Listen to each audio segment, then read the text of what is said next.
예. 네, 안녕하세요. 초선 박사, 오랜만에 4인 완전체로 저희 20일에 시작합니다. 여러분, 완전체. 빨리 박수 좀 쳐주세요. 지난주에 대타로 사회 보느라고 얼마나 힘든지 알아요? 아유, 무슨 말씀이세요? 두 분은 국정기획위원회 오늘 갔다 왔겠네? 저는 못 갔는데. 지난주에는 해외 네. 출장 간 것 같은데 두 분 다? 네, 네, 괜찮아요. 국가적인 업무에 그러니까. 종사했습니다. 네. 처음으로 한번 갔다 와봤습니다. 네. 땜빵으로. 진짜 멀리 가셨어요. 네. 어디? 아프리카. 오. 케냐, 탄자니아 다녀왔고요. 의원 외교의 중요성과 필요성을 실감하고 왔습니다. 네. 제3세계 ODA라고 하는 공적 개발 기금을 지원하고 있는 국가의 어떤 현장 상황을 좀 둘러보고 이런 것들이 대한민국의 어떤 중요한 어떤 이미지 제고라든지 또 아프리카의 협력 관계를 구축하는 데 있어서 매우 중요한 역할을 하는구나. 의원들이 다니면서 이렇게 좀 목소리 내고 역할을 하는 게 매우 중요하구나. 이런 것들을 좀 느꼈던 네. 처음인데 이게 마지막이 아니었으면 좋겠네요. 근데 아프리카 갔다 왔는데 얼굴이 더 하얘지신 것 같아요. 그러니까 얼굴 하얘지셨는데? 아프리카가요. 진짜 초가을 날씨. 케냐, 탄자니아가 더 그렇긴 한데 추웠겠네. 네. 정말 완전 선입견은 완전히 깼어요. 네. 원래 우리 여기 의원들 해외 출장 가면 약간 이제 그 놀러 간다 뭐 이런 이미지가 좀 있었는데 이재명 대통령께서 의원들 그 해외 그 외교, 네. 의원 외교 많이 의원 하라고, 외교 많이 하라고. 뭐 필요하더라 네, 네. 그런 얘기 막 하셨죠. 그래서 이번에 특사도 사실은 주요 국가뿐만 아니라 아시아 저쪽 뭐 여기저기 많이 하더라고요. 인도네시아 뭐. 아니 근데 네. 오늘 아까 그 강효정 대변인 브리핑하는 거 보니까 네. 대미 특사하고 대일 특사는 취소시켜 버렸대요. 그래요? 대통령 순방한다고 아까 발표를 하던데. 그럼 우리 어떻게 해? 김우영 의원 거의 대미 특사 취소를 많이 해버렸어요. 준비하셨을 텐데. 어차피 대통령이 가니까 특사가 뭐가 필요해. 대일 특사는 원래 대일 특사도. 같이 가면 되죠. 아니 이게 특사는 원래 대통령이 못 가서 대신 가는 거잖아요. 대통령이 가는데 하긴 특사가 그러네요. 웃기잖아. 네. 일본도 방문하나요? 일본도 가죠. 최초로 아니 아프리카 갔다 오더니 국내 상황 하나도 모르네. 언제 한미 정상회담 전에 23일 일본을 그래요? 먼저 간다고. 오늘 발표했어 오늘. 그렇구나. 오늘 23일 23, 24 가고 25일 날 이제 미국 가고. 그게 아마도 보니까 그 이제 말 그대로 국익 중심의 실용 외교를 위한 전초전 같아. 그러니까 미국에서 트럼프가 항상 한일 관계 개선되길 바라잖아요.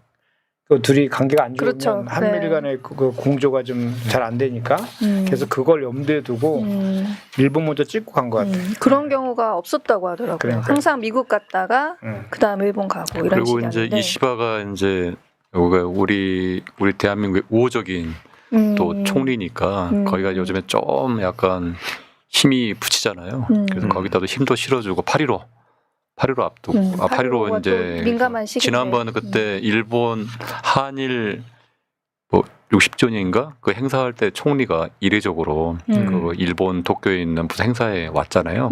와가지고 그런 거에 대한 좀 답례 비슷한 것도 있는 것 같아요. 그런가 보네. 네.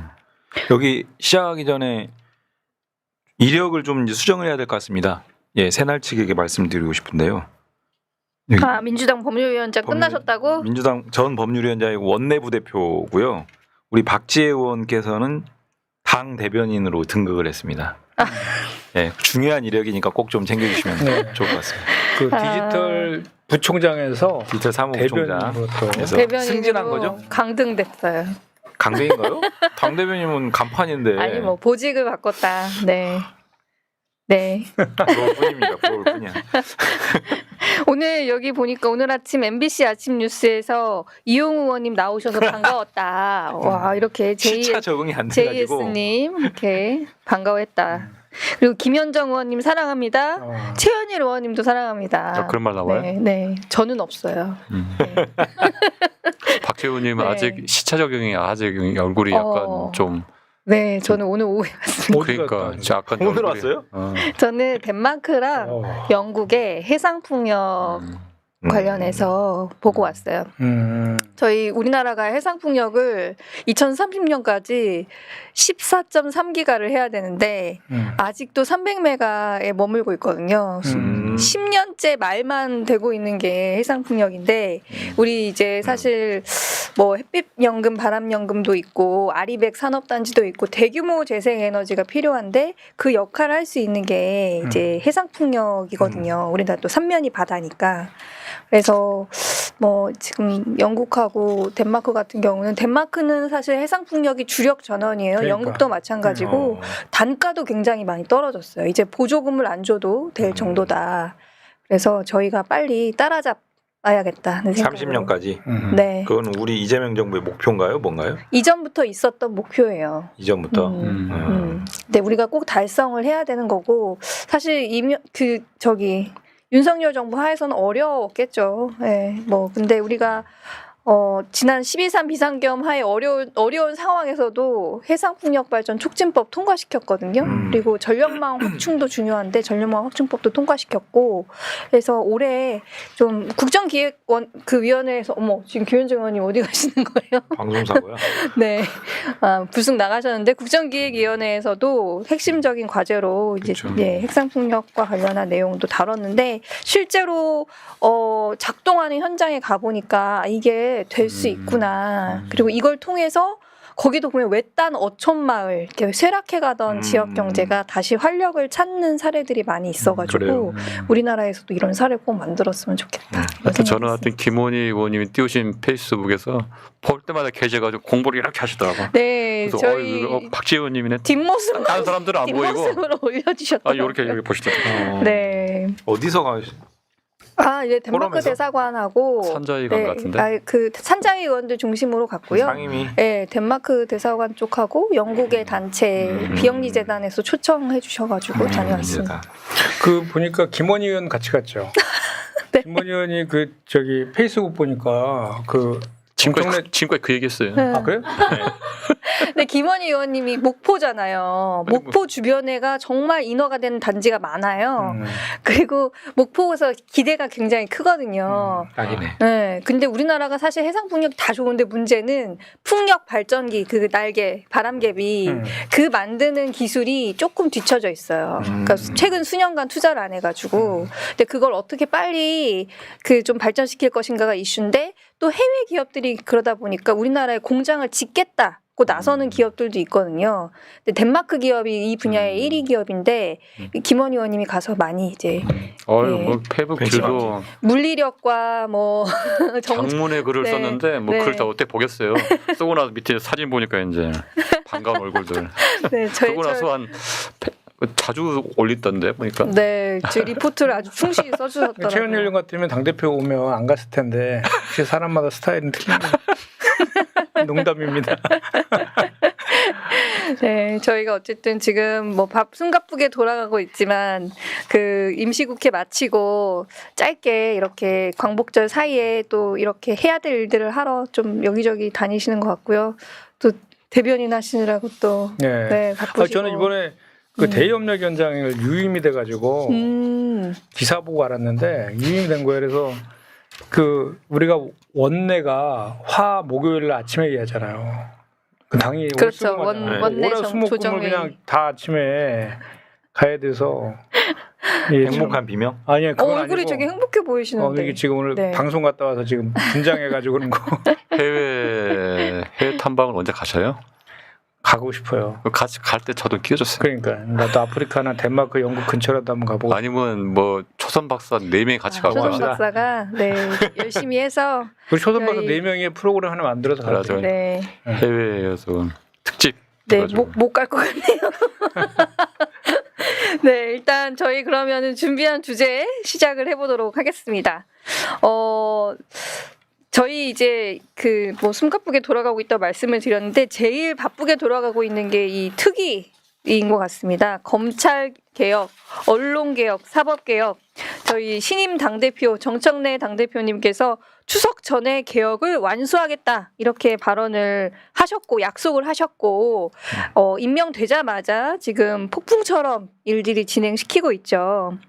그래서 검찰개혁 특위가 제일 먼저 출범을 했는데요. 저희 민영배 의원님 이 위원장을 맡으셨고 사실 검찰개혁 관련해가지고는 최근에 나오는 뉴스들을 보니까는 기존안보다 더 강한 안이 나올 수도 있다. 이런 얘기들도 있더라고요.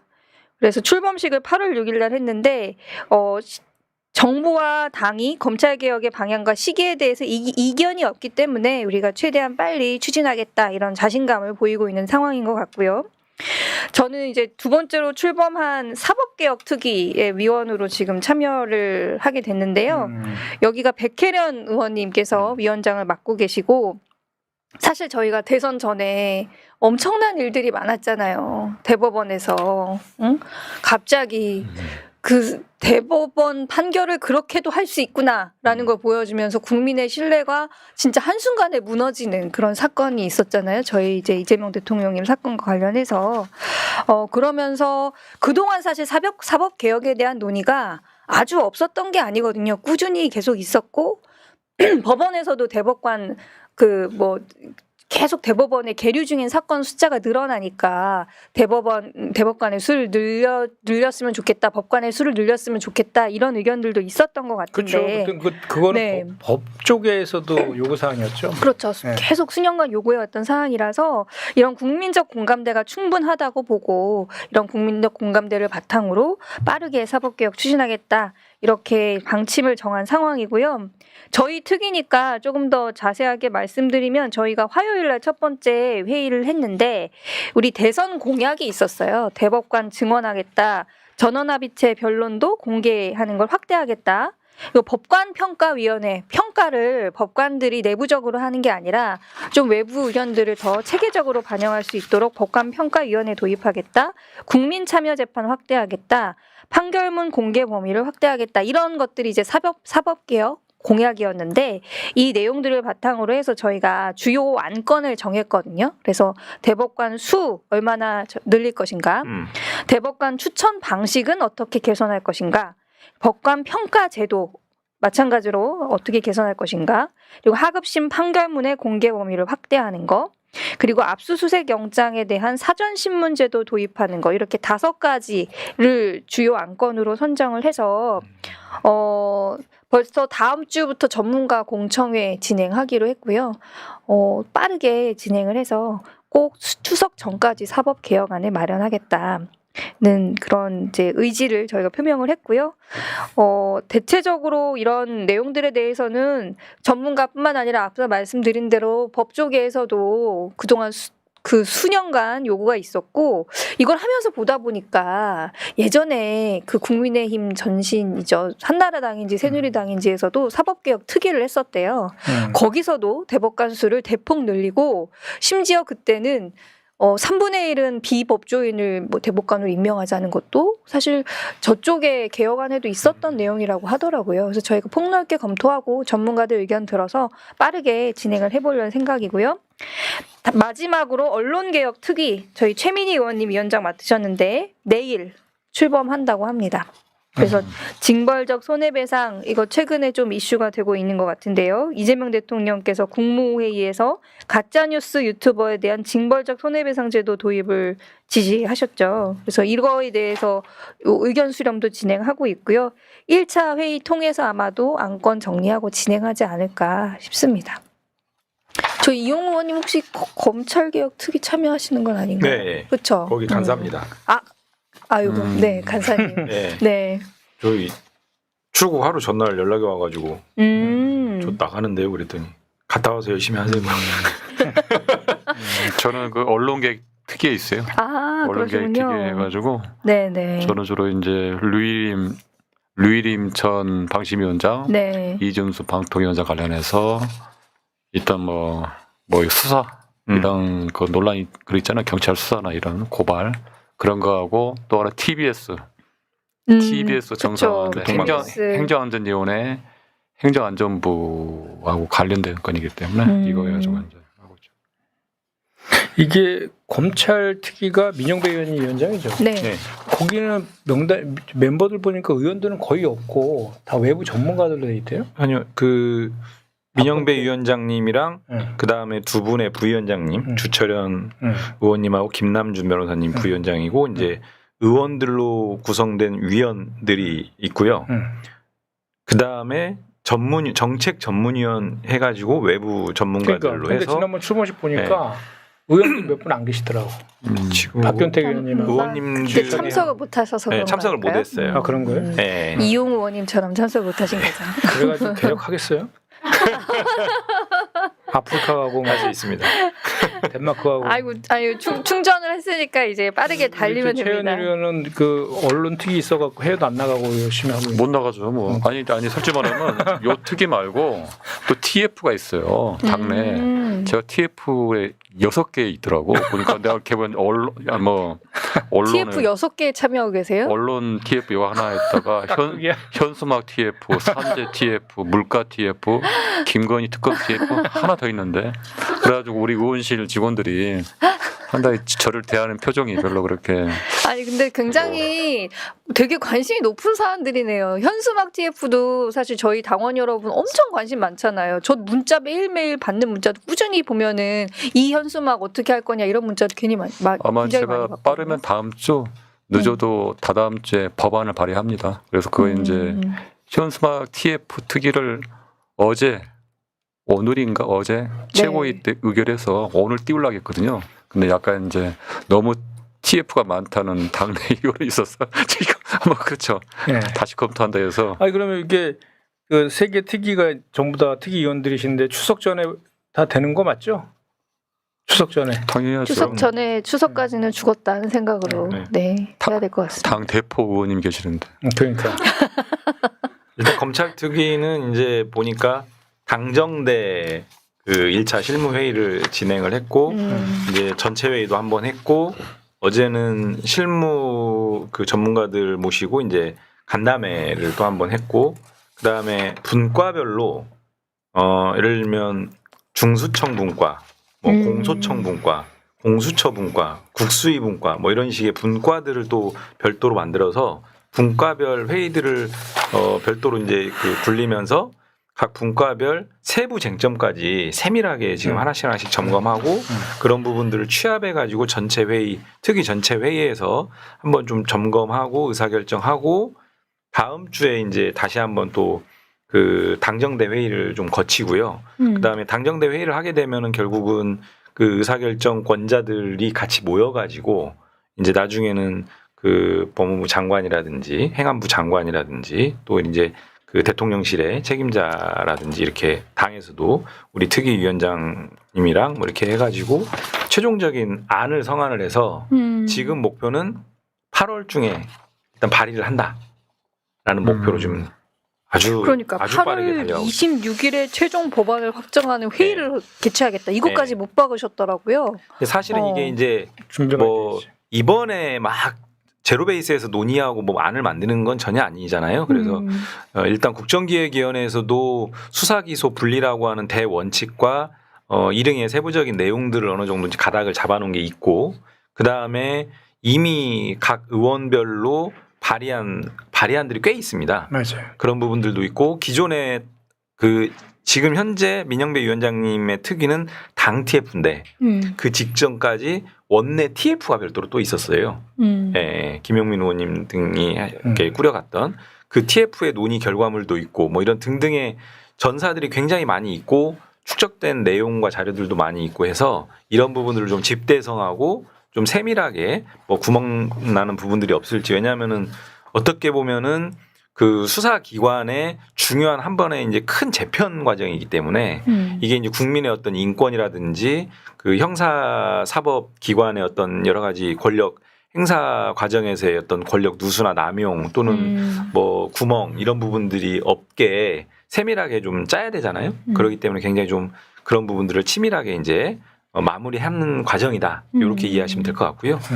이런 내용들 착오 없이 법안 발의해서 신속하게 처리된다라고 하면은 10월 초 추석 전에는 본회의까지 법안 통과도 충분히 가능하다 이렇게 보고 있습니다. 그러니까 이제 이게 수사기소 분리 이게 사실 가장 큰 저거잖아요. 핵심이잖아요. 그리고 이제 국민 공감대도 많이 형성되어 있는 것 같고 그 작업자들 같아요. 정치 검찰들이 이렇게 한 자초했죠. 네.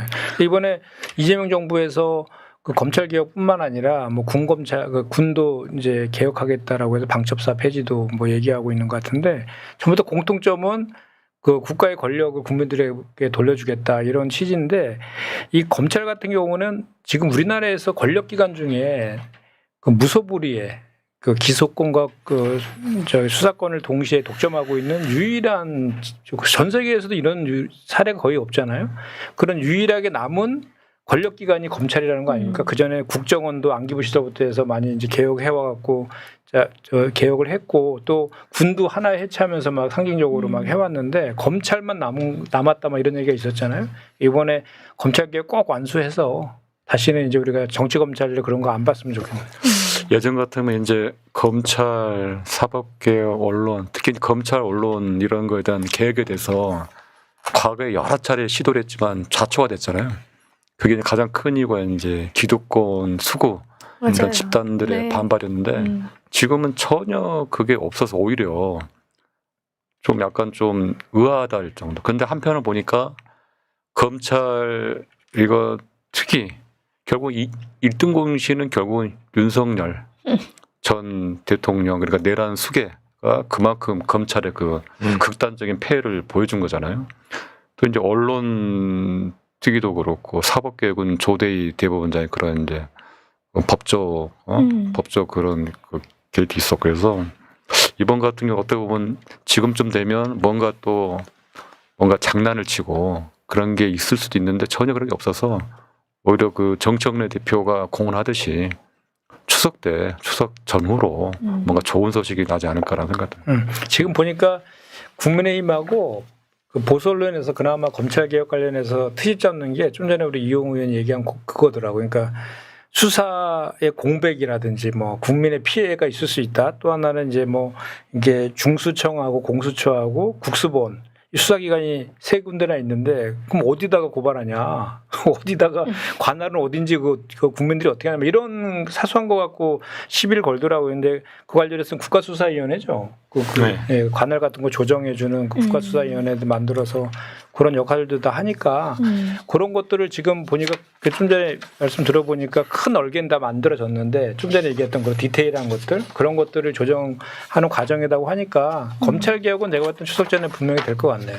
문제는 이제 우리 그 두 의원이 포함되어 있는 언론이랑 사법개혁이네. 좀 더 열심히 해. 언론개혁 대회는 최민희 위원장님 계셔가지고 네. 가자 그러면 가면 됩니다. 하루면 돼. 최민희 위원장님 워낙 의욕이 세셔가지고 가자고 하면은 가시는 가면 걸로. 돼요, 그냥. 네. 가면 되는 게 아니라 안 갈 수가 없죠. 아유. 근데 너무 할 게 많긴 한 것 같아요. 언론 개혁도. 방금 말씀하신 하려면 엄청 네 그런 주요 거 보면은 의제가 지금 뭐예요? 거기에 이제 언론개혁 대회는 유튜브 허위 조작 관련해서 이런 대책, 포털 개혁 그리고 방송 3법하고 윤석열 정권 방송 장악 관련 사후 처리 그리고 이제 거기 뭐 방통위 방신 YTN TBS 정상화도 있고요. 그리고 언론중재법하고 언론재단 요 등등이 있어요. 그래서 아마 내일가 아마 공개 일정으로 당대표 뭐 이렇게 참석하시는데 그때 아마 이런 얘기를 할 것 같습니다. 지금 국민들 상대로 가장 중요한 언론 개혁 의제가 뭐냐 이런 걸 조사를 하고 계시더라고요. 방금 특위에서 네. 방금 말씀하신 그런 것들을 구글 폼으로 이렇게 돌리고 계시더라고요. 그래서 관심 있는 분들은 그런 거 한번 의견 주셔도 좋을 것 같고요. 그럴 것 같네요. 네, 사실 언론 개혁이라는 게 오랫동안 얘기해 왔지만 뭐 조금씩 우리가 해오긴 했지만 쉽지 않은 일이어서 국민적인 그런 지지 그런 게 되게 어떻게 중요하지 보면 언론 않을까. 개혁이라고 하면 정상화 같아요. 정상화를 이제 딱 하는 거기 때문에 제가 뭐 어떤 의도를 가지고 한 게 아니기 때문에 거기에 KBS 같은 경우도 그렇고 최근에 방송법 통과됐는데 어떻게 보면 저희가 어떻게 보면 여당 과거 집권 여당 입장에 봐서는 어떻게 보면 기득권을 놓은 거잖아요. 예? 그리고 어떤 언론계나 시민사회나 그쪽 방송계 쪽에 어떤 그 권한을 줄 거기 때문에 어떻게 보면 정상화라고 보면 정상화. 네. 김현정 의원님께서 빠르게 다음에 자기 발제를 하고 싶다고 아니 말씀하시니까. 그건 아니고 25분 지나가지고 4개 얘기하는데 네, 그렇습니다. 벌써 네. 중요한 건데 저희가 앞으로 계속 또 예, 매주 진척 사항을 그럼 여기서 얘기를 나누면 좋을 것 같습니다.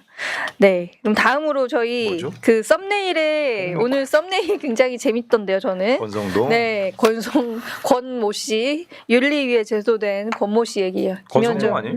권성동. 네, 네. 네. 다 기사가 났는데 뭐. 원래 아니, 권모 씨라고 하면 더 재밌잖아요.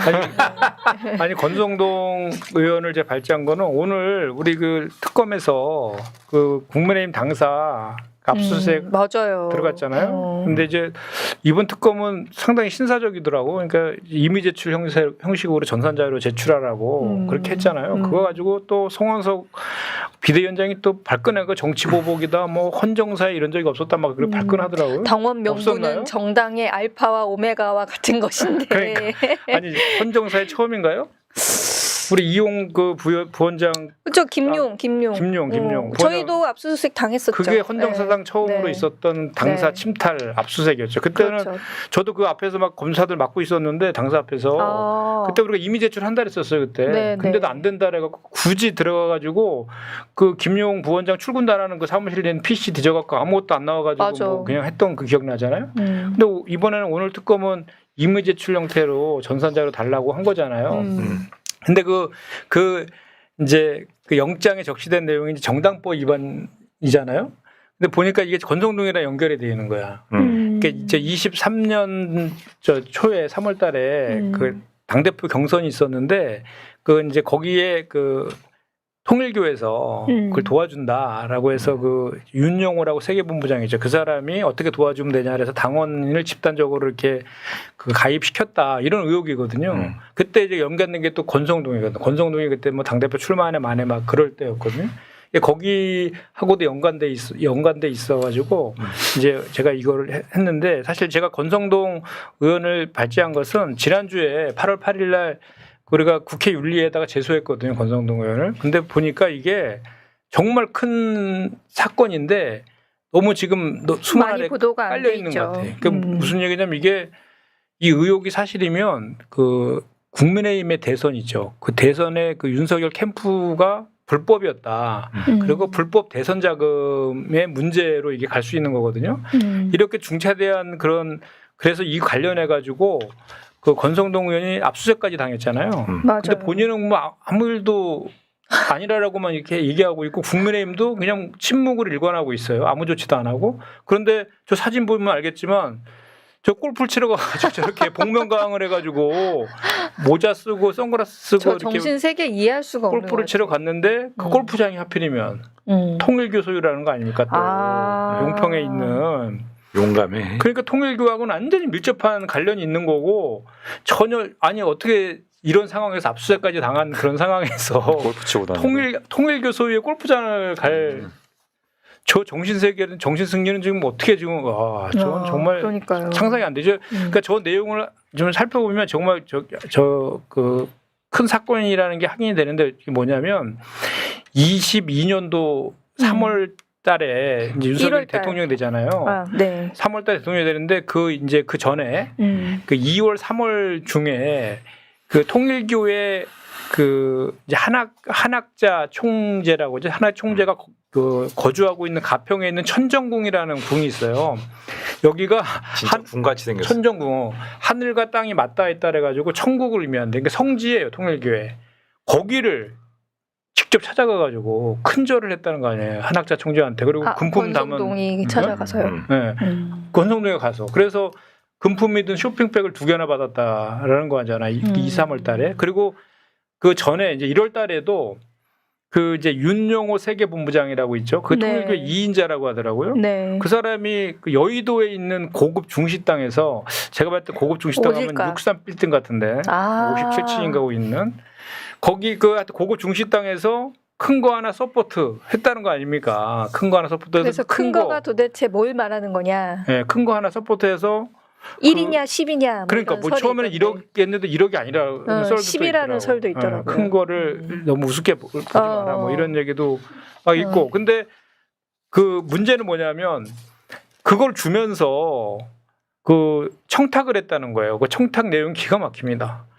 통일교의 정책을 국가 정책으로 추진해달라 이렇게 한 거예요. 그러니까 그 저기 불법 자금 받으면 돈 받으면서 그냥 특정 종교한테 국가를 그냥 헌납하려고 했던 생각까지 갖고 있었던 이게 사건이에요.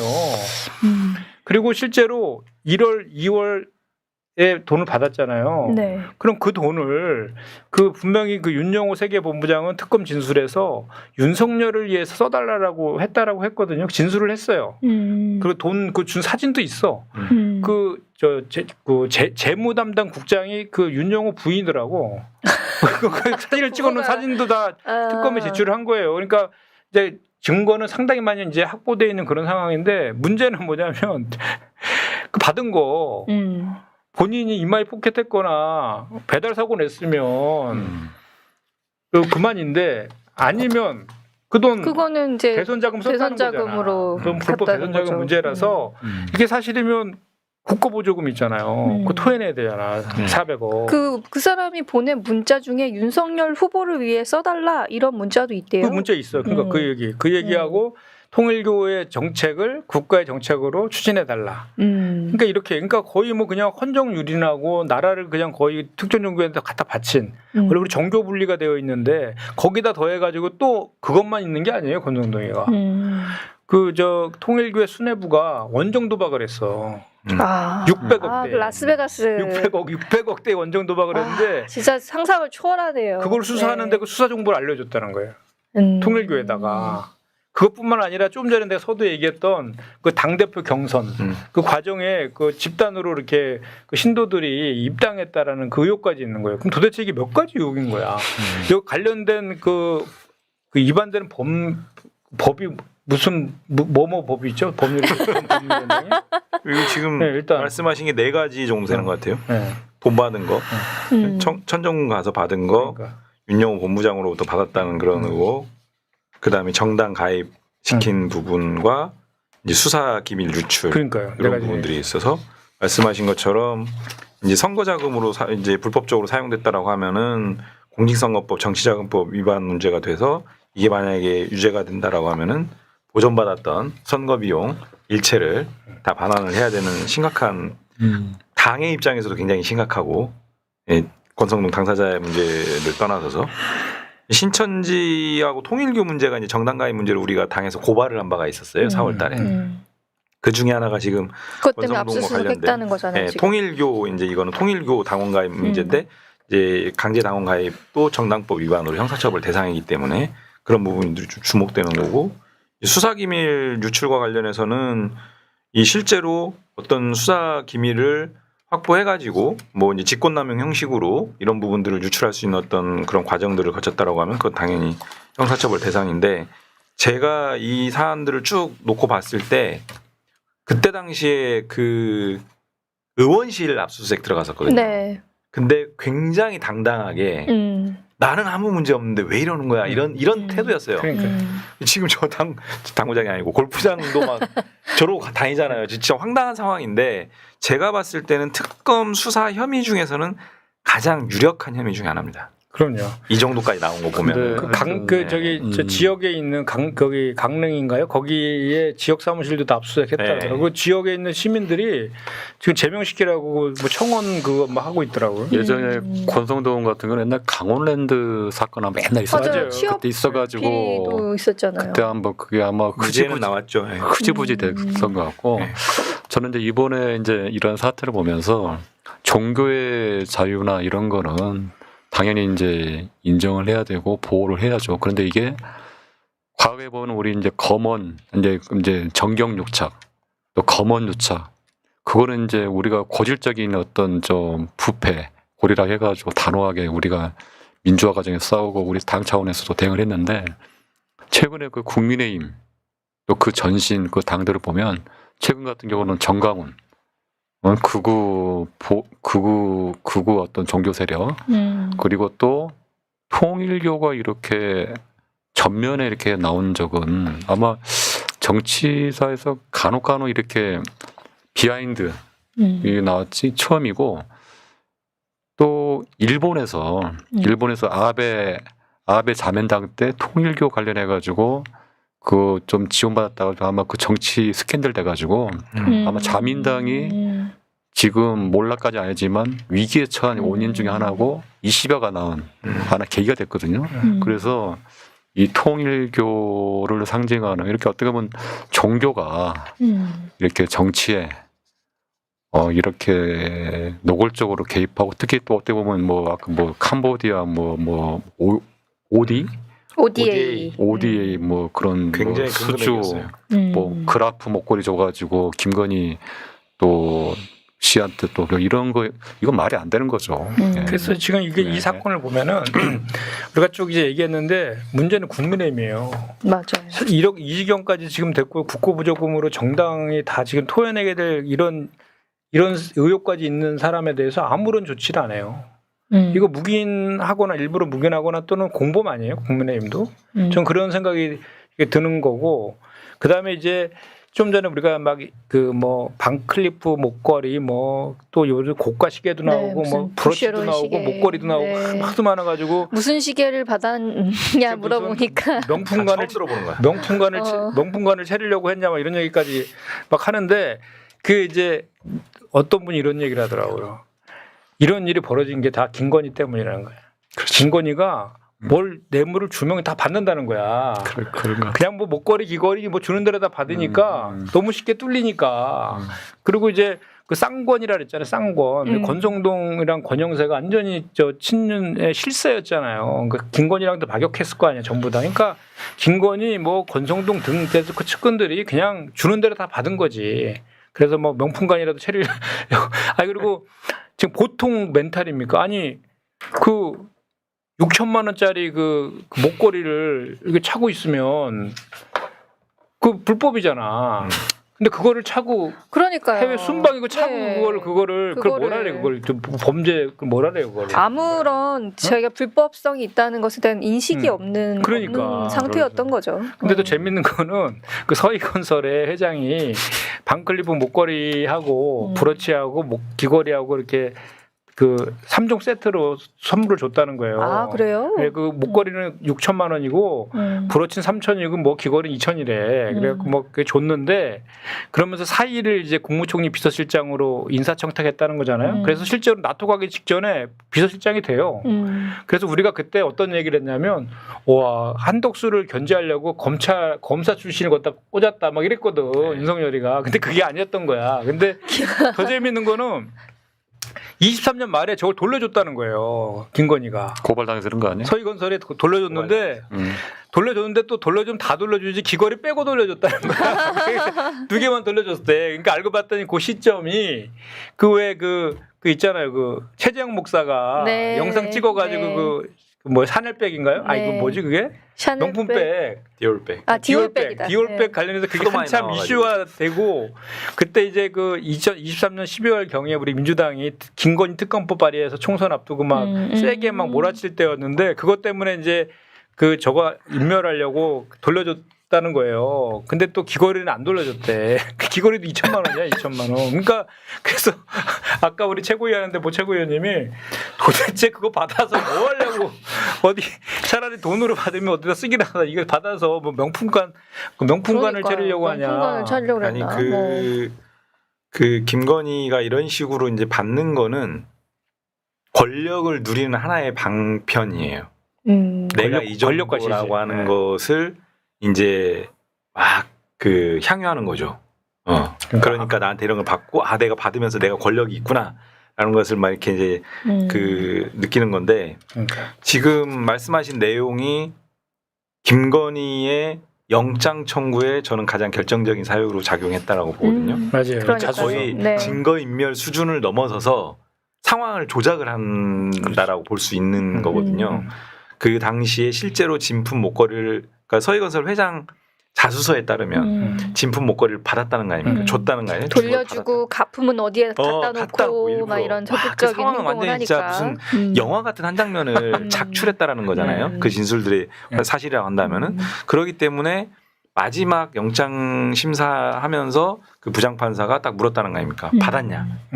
안 받았다. 거기서도 안 받았다 그러더라도. 저는 그게 가장 결정적이면 사실 이제 그거는 그 엄밀히 얘기하면은 영장 청구 혐의와는 관계 없는 사안이긴 한데 그 행태들이 증거인멸의 맞아요. 우려가 너무 짙은 그 결정적 네. 포인트가 아니었나. 요번에 이제 김건희 그 뭐죠? 이게 반클리프 앞에 그래서 그거는 어떻게 보면 만져보지도 못했네. 이게 국민들의 감정선을 아주 여지없이 왜냐하면 그 윤석열 그 내란 수계에 대해서는 약간 정치적인 수사와 뭐 관점이나 어떤 뭐 이런 식으로 해가지고 뭐 격렬하게 또 이렇게 입장 차 말이 안 되지 마. 그런데 부정부패 이 문제는 그것이 어떻게 보면 구속의 결정적인 사유였잖아요. 그것도 6천만 원짜리, 8천만 원짜리 그런 거를 아무렇지 않게 아무것도 아닌 내가 아무렇지 않게 그냥 받고 거짓말하고.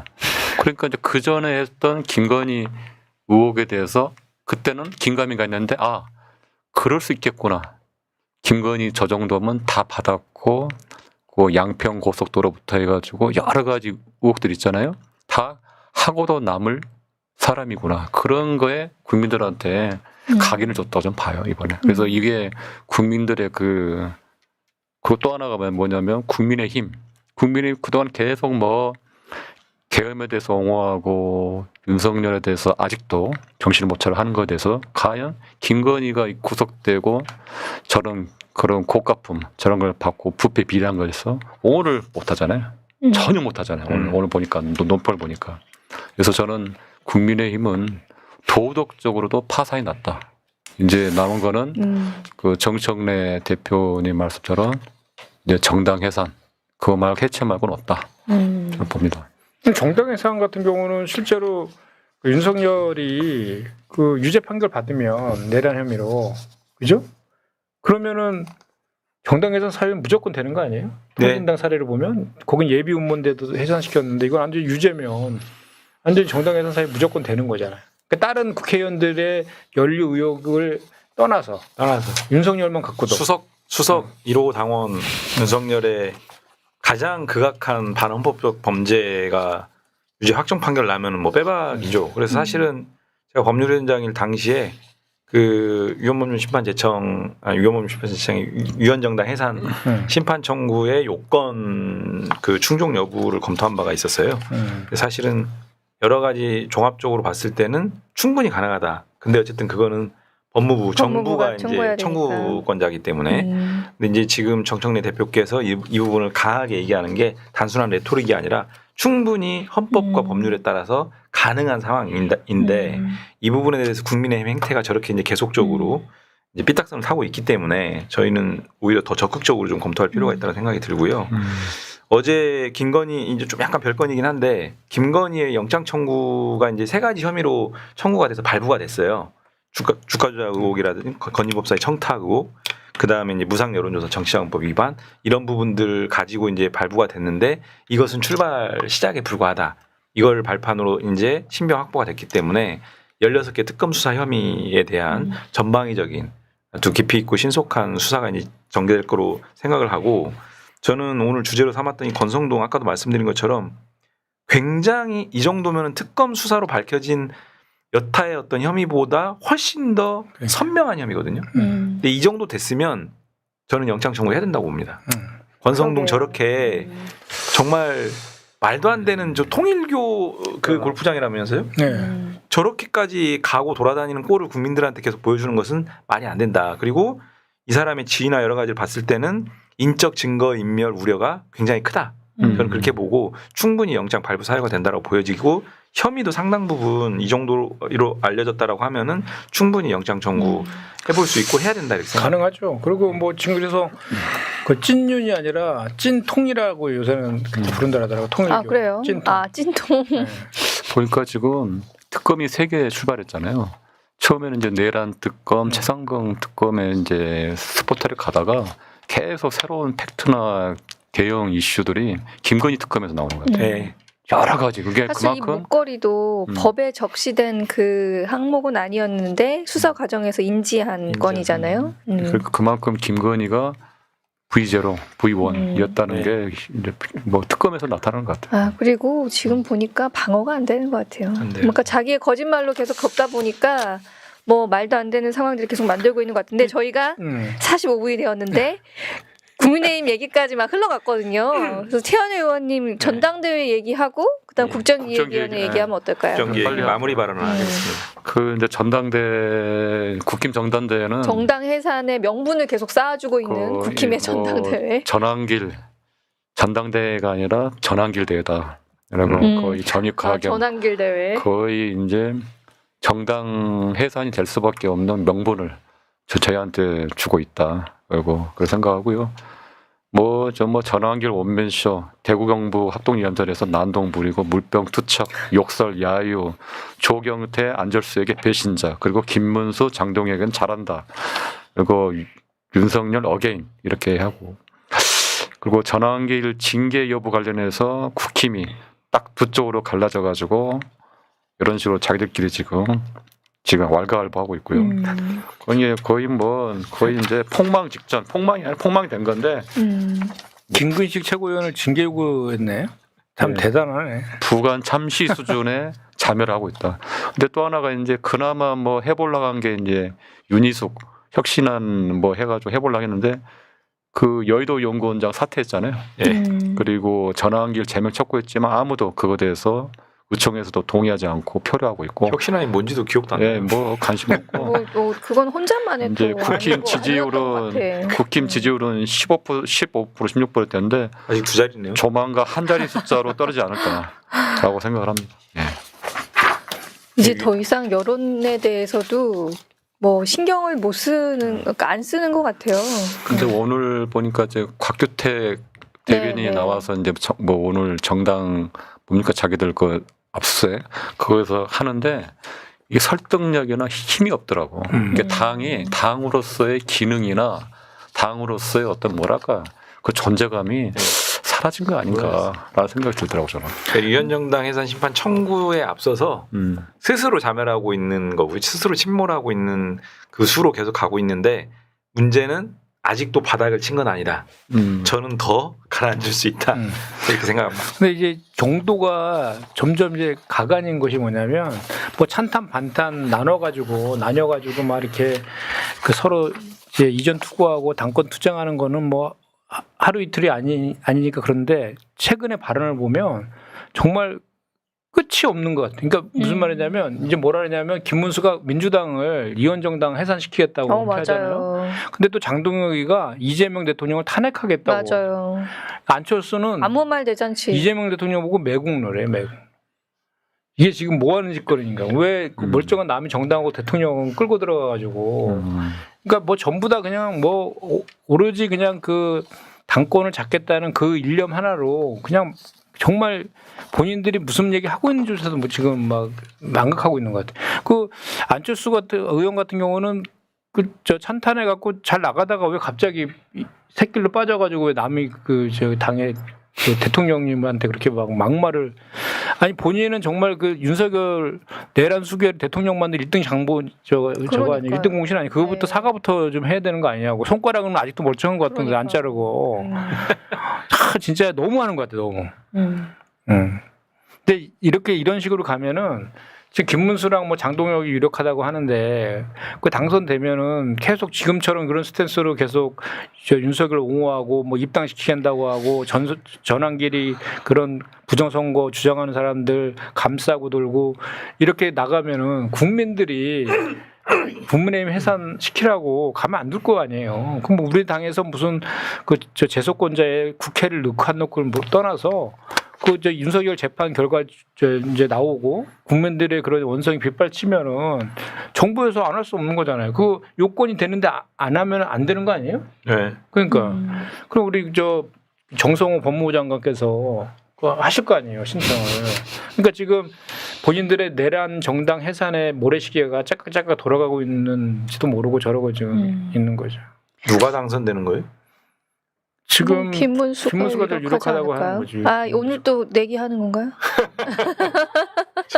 저 이용호 의원님이 좀 김문수라고 얘기해서 김문수가 안 될 거다 이렇게 이제. 김문수랑 친하잖아. 저요? 옛날에 인사청문회도 노동부 장관이라고 인사청문회하고 막 했잖아. 엄청 싸웠죠. 노동부 장관. 아니 근데 이 정당이 지금 제일 야당이고 네. 어쨌든 저희가 국회에서 법안 심사나 이런 걸 할 때 예산 이제 결산 시즌인데 계속 이 대화의 파트너가 되어야 된다는 사실이 좀 씁쓸하기는 해요. 아니 근데 당 대표님이 뭐 대화 상대로 인정하지 않겠다는데 무슨 뭐. 아니 뭐 대화 상대로 인정 물론 그렇지만은 저희가 일상적으로 국회에서 활동을 할 때 계속 마주치는 사람들이잖아요. 만날 땐 또 아까워. 멀쩡하게 인사하고 그러면서 왜 밖에 나가가지고 그런 말들 하는지 참 답답할 따름이. 이렇게 송원석 비대위원장도 이렇게 발언하는 거, 그 현안에 대해서 발언한 거 보면 참 가관이지 않아요? 그리고 뭐 이렇게 진정성은 하나도 없고 그냥 표리부동하고 내로남불이구나라는 생각밖에 안 됐잖아. 하나하나 지적하는 거. 우리 여가부 장관 낙마할 때도 뭐 갑질 지적하면 본인이 훨씬 더 당직자 폭행해갖고 탈당까지 했던 아니, 그 뭐 이력이 있는데 그러다 보니까 뭐 네. 전혀 여론의 지지를 못 받는 거죠. 뭐 특별사명 갖고 시비 걸더니 본인은 뒤로 몰래 맞아.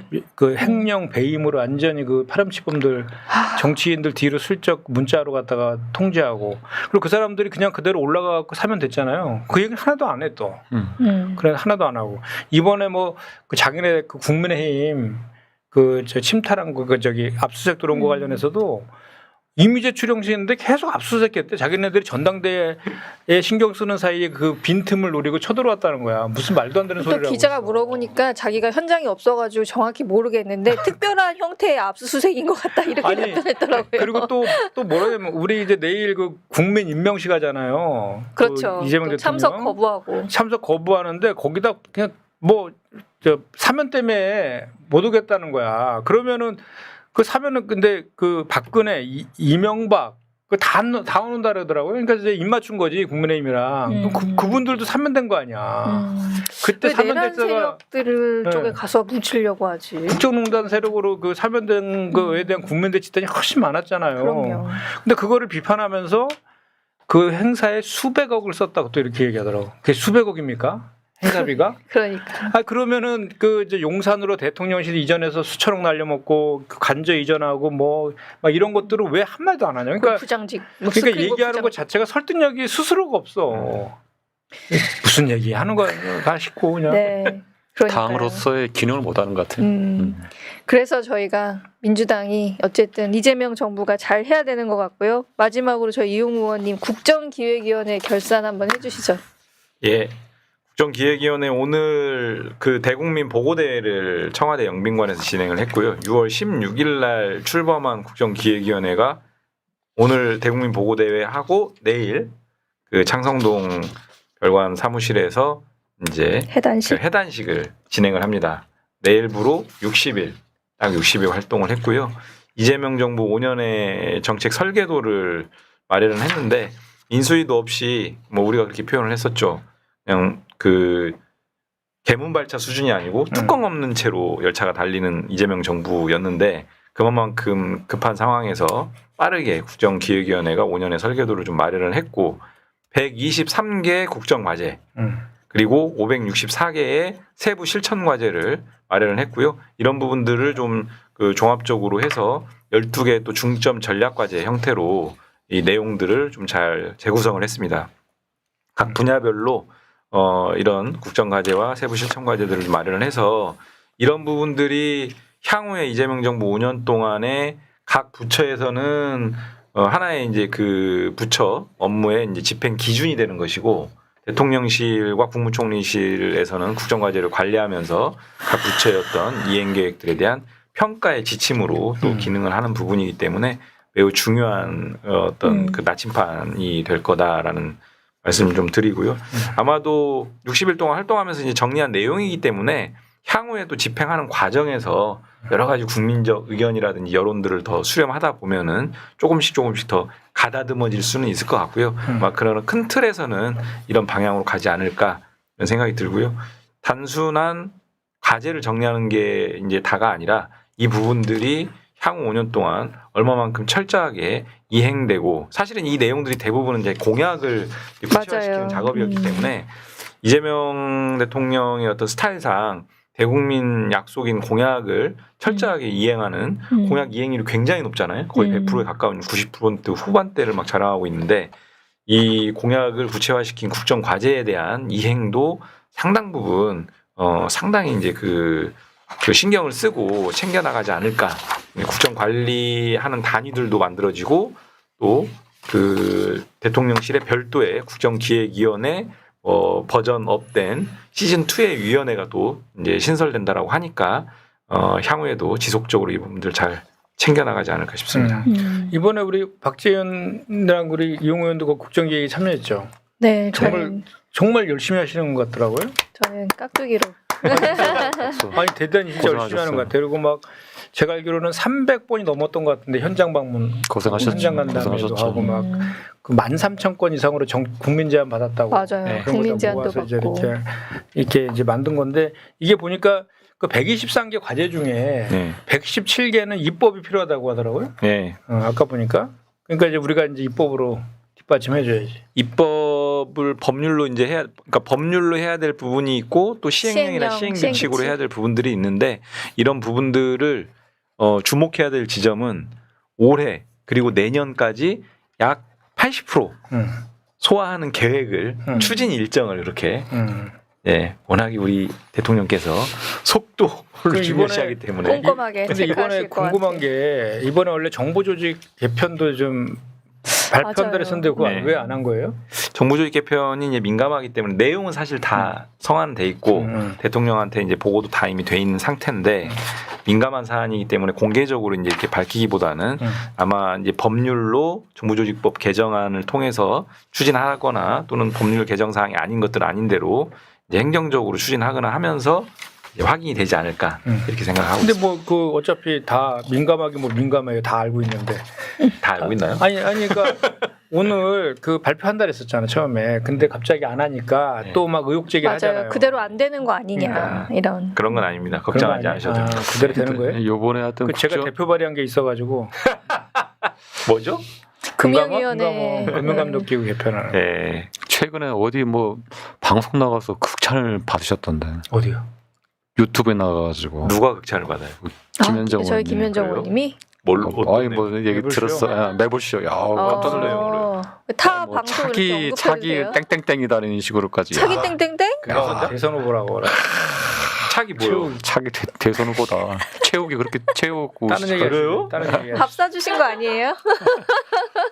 다른 쪽 얘기하기로. 아니 근데 나는 이번에 국정기획회가 참 잘했다고 봐요. 진짜 고생했고 역시 리더가 중요하구나. 이재명 대통령이 일하는 대통령 성과를 보여주고 뭔가 보여주기식이 아니라 제대로 성과를 냈잖아요. 처음부터.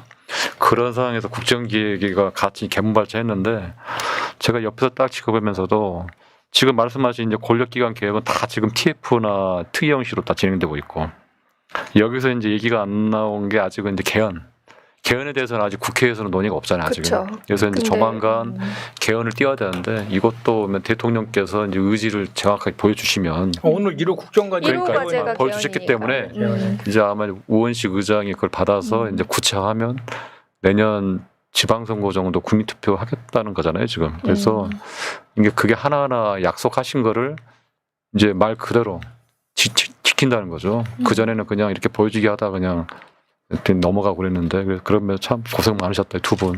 그러니까 그 개헌에 대해서 1호 국정과제로 이렇게 제시한 거는 진짜 큰 의미가 있는 거예요. 그렇죠. 쉽지 않죠. 원래 이제 대통령 후보 때 개헌하겠다고 했다가 당선되면 다 은근슬쩍 그렇죠. 그냥 그동안. 유야무야 시켰잖아요. 그러니까 대통령의 권한을 극대화시켜서 하고 싶고 또 개헌 얘기 나오면 블랙홀처럼 다 모든 이슈 빨아들이고 그러니까 그런 이유로 그냥 유야무야 시켰는데 1호 국정과제로 딱 그 발표를 하고 대국민 보고를 하고 시기까지도 빠르면 내년 지방선거에 국민투표 하겠다 붙이겠다 이 얘기도 하신 게 이번에 처음이 아니잖아요. 그 전에도 국회의장하고 같이 또 얘기도 하고 그래서 이거는 정말 그 개헌에 대해서 그렇게 실천하겠다는 의지를 초기에 이렇게 딱 밝힌 거를 봐서 다른 것들이야 뭐 그거보다 다 실제로 실천하겠다는 의지가 명확하다 이렇게 보면 되죠. 네. 국정기획위원회가 어쨌든 그 이한주 위원장을 중심으로 해서 이제 꾸려져 가지고 진행을 했는데 사실 뭐 그 1년의 사이클 중에서 국회 사이클에서는 이제 7월, 8월이 이제 조금은 이제 한숨 돌릴 수 있는 시기인데 저는 개인적으로 작년 5월 말에 이제 국회 등원하고 나서 한 14개월 정도 달려왔는데 가장 힘들었던 시기입니다. 국정기획위원회. 국정기획위원회 이 시기가 특히 그 6월 말 7월 말까지 약 한 달 동안 집중적으로 논의하고 페이퍼를 생산하는 기간이었거든요.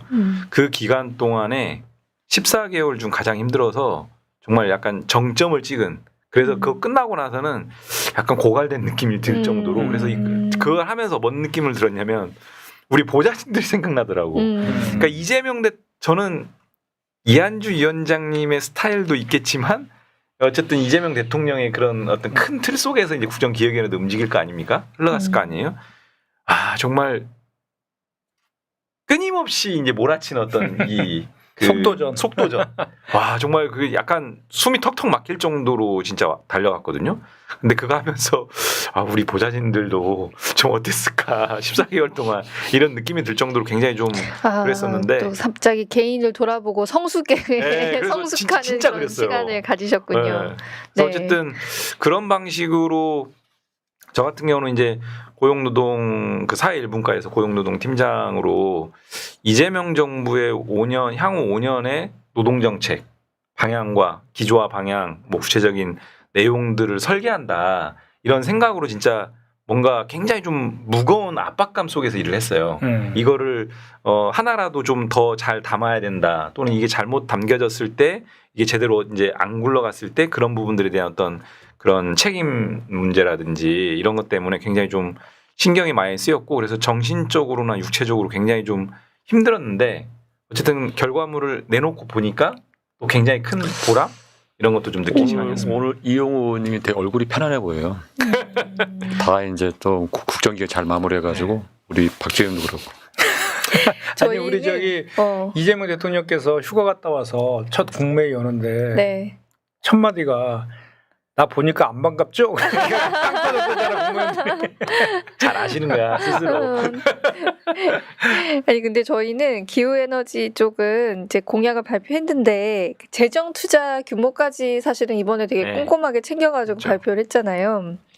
그게 7조 원이 발표가 된 거예요. 그러다 보니까 아 이거 너무 사실은 굉장히 재생에너지 중심으로 에너지 전환도 한다고 하고 에너지 고속도로도 한다고 하고 여러 가지 한다고 한 게 많은데 어떻게 그 국민주권 정부 5년 동안 7조 원밖에 투자 안 할 수가 있지? 이런 얘기들 좀 하시더라고요. 근데 이제 그게 좀 오해를 불러일으킬 수도 있을 것 같은데 그 숫자는 우리 정말 철저하게 정부가 세금으로 투자하는 부분만, 그리고 국정과제 123개에 딱 좁혀서 투자를 한 것 같고, 아마 이제 저희 에너지 고속도로 같은 거라든지 재생에너지 확대 같은 부분은 민간 투자를 통해서 들어가는 부분도 굉장히 많고 공기업들이 하는 부분이 있거든요. 한전 같은.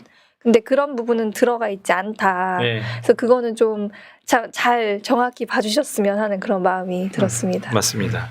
아마 이용우 의원님도 노동과제 발표했을 때 그래도 또 시민사회에서는 이건 했어야 되지 않냐 이런 얘기들도 하셨을 것 같은데. 이제 뭐 다 공개가 되진 않았고 오늘은 이제 대국민 보고대 형식으로 이제 프레젠테이션 형식으로 압축적인 내용으로 이제 발표가 됐고 8월 말경에 이제 국정기획위원회 활동 백서가 나오면 거기에 이제 실제 국민들한테 공개되는 공개본 형태의 국정과제 123개 과제에 대한 내용들이 이제 그 요약 정리돼서 나오고요. 실제로는 그 내용 이외에 이행계획서라고 해가지고 요 국민들한테 공개되는 국정과제 백서를 정말 세부적으로 풀어낸.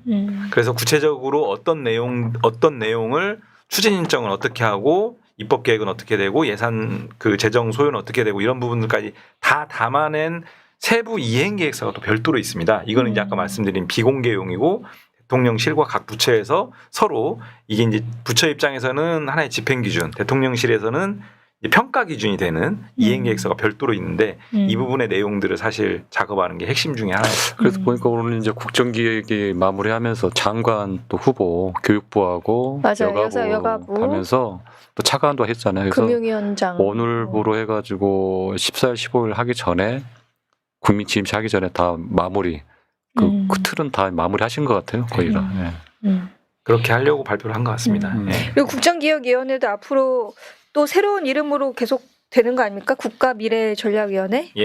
그게 아까 말씀하신 시즌 2가 거기에도 그러면은 우리 국회의원들도 참여를 하나요? 아니겠죠? 그런 것 같진 그거는. 않은데 모르겠습니다. 네. 예. 그럼 그것도 그 이한주 위원장이 하는 거예요? 뭐 설왕설래는 있는데 제가 그 알만한 유치는 아 핵심인 줄 알았더니 아닙니다. 저희 방송도 한번 빠지셨잖아요. 국정기획위원회 때문에. 아니 그 핵심은 아닌 것 같은 게 이 네. 중요한 시기에 아프리카 갔다는 것은 덴마크도 아니고 아 그러게요. 원래 오늘 그 귀국하는 거였는데 오늘 대국민 보고대회 때문에 저는 어제 하루 일찍 먼저 혼자 따로 귀국했어요. 아, 잘하셨어요. 이렇게. 네. 네. 그 해외 간거 부럽습니다. 들킬까봐? 네. 마무리는 제야지 국민들한테 보고하고. 네, 오늘 댓글창에 외국 분이시라는 분이 댓글을 계속 달아주고 계시는데 어머님이 한국 분이시라고. 네, 반갑습니다, 로마님. 반갑습니다. 네, 앞으로 자주 들어오시고요. 네, 저희 오늘 그러면은 약속된 시간이 다 됐습니다. 저희 20일에 초선 박사 여기서 마치고요. 다음 주에도 또 4인 완전체로 뵐 수 있는 거죠? 대답을 하세요. 저는 별일 없습니다. 최현희 의원님 오묘한 표정이신데. 당연히 개그는 아니세요? 제일 가깝잖아요. 아 빠지셨구나 지난번에. 지난번 김성환 한번 장관님이 한번 대타로 오셨는데. 한 번 빠졌죠. 한 번. 네, 그러면 우리 장관 대신 김성환 장관님 한번 모셔야 되는 거 아니에요? 게스트로? 그걸 짜장면도 우리가 얻어먹잖아요. 그러니까 한번 모시고 한번 끝나고 그럴까요? 나서, 네. 특집으로 한번 네. 환경 특집 뭐 아, 좀 일하셔야 될 것 같긴 한데. 제가 퇴근 한번 시간이 퇴근 시간. 제가 근데 환경이니까 네. 무서워. 네. 장관님들이 보통 이렇게 유튜브에는 나오시나요? 자주? 우리 고용노동부 장관님 나오시더라고요. 나오시나요? 네. 맞아요. 네. 아니 저기 뉴스공장에 나오시고. 의원이시잖아요. 아, 의원이시니까? 네. 어쨌든 네 오늘 방송 여기서 마치겠습니다. 초선 박사 어떻게 마치는 거였는지 까먹었어. 초선 박사야. 박사. 네, 초선 박사. 박사. 감사합니다.